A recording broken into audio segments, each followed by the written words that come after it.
जय शिवराय। सालाबाद प्रमाणे याही वर्षी कोरपळ्याची श्री माई देवीची यात्रा अतिशय आनंदात आणि उत्साहात पार पडली।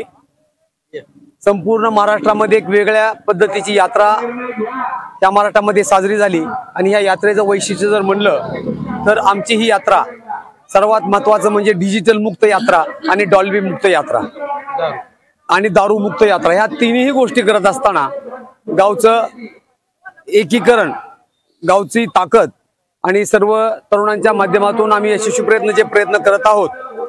यात्रेच्या निमित्तानं घेतलेलं कुस्तीचं मैदान असेल, देवीचा छबिण असेल आणि अनेक उपक्रम या यात्रेच्या माध्यमातून श्रीमाई देवीची एक पूजा करण्याच्या माध्यमातून आम्ही सर्वजण करत असतो।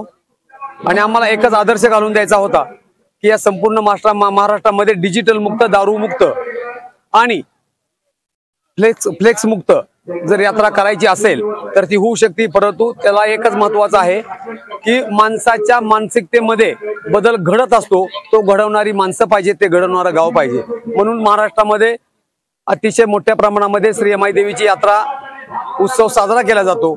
मुक्काम पोस्ट कोरपळे, तालुका बार्शी या ठिकाणी हे गाव आहे आणि माझ्याबरोबर जे माझे सर्व सहकारी आहेत या सर्वांच्या सहकार्यानं आम्ही अतिशय चांगल्या पद्धतीचं नियोजन करतो। परंतु हे नियोजन करत असताना आमची वडीलधारी जी मंडळी आहेत त्यांनी आम्हाला अशा पद्धतीचं मार्गदर्शन केलंय।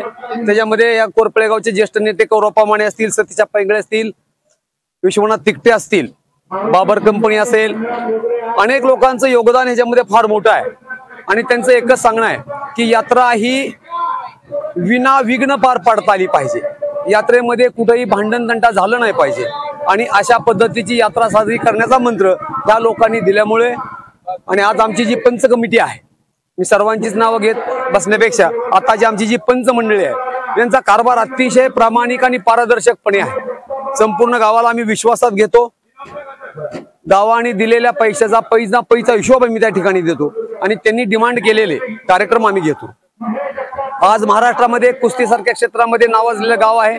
आमच्या गावामध्ये हनुमंत वस्ताद बाबर असतील की ज्यांनी आज महाराष्ट्र लेवलमध्ये अनेक नामांकित कुस्त्या केलेल्या आहेत, अनेक गदा या ठिकाणी आलेले आहेत। इंगळे कुटुंब असेल, बाबर कुटुंब असेल, अनेक जगताप कुटुंब असेल, जगताप कुटुंबाचं तर योगदान फार मोठं आहे।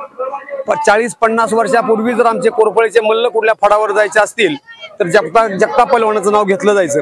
म्हणजे एवढ्या चांगल्या पद्धतीचं गाव, कुस्ती क्षेत्र असेल, सामाजिक क्षेत्र असेल, या सगळ्या क्षेत्रामध्ये अतिशय आनंदाने आम्ही सर्व हा उत्सव साजरा करतो आणि ह्याच्या माध्यमातून आम्ही एकच संदेश देतो की गावची यात्रा ही वर्षातून एकदा येते, ती आनंदाने साजरी करायची असते आणि आनंदाने यात्रा साजरी केल्यानंतर त्या देवीचे आशीर्वाद पुढल्या वर्षीसाठी, शेतातल्या सर्व कामांसाठी, शेतातल्या सर्व उद्योगांसाठी, आरोग्यासाठी, शिक्षणासाठी आम्ही आशीर्वाद घेण्यासाठी यात्रा संपूर्ण करत असतो। सर्व गावकरी आणि आमची पंचमंडळी आम्ही आपले सतशा ऋणी आहोत।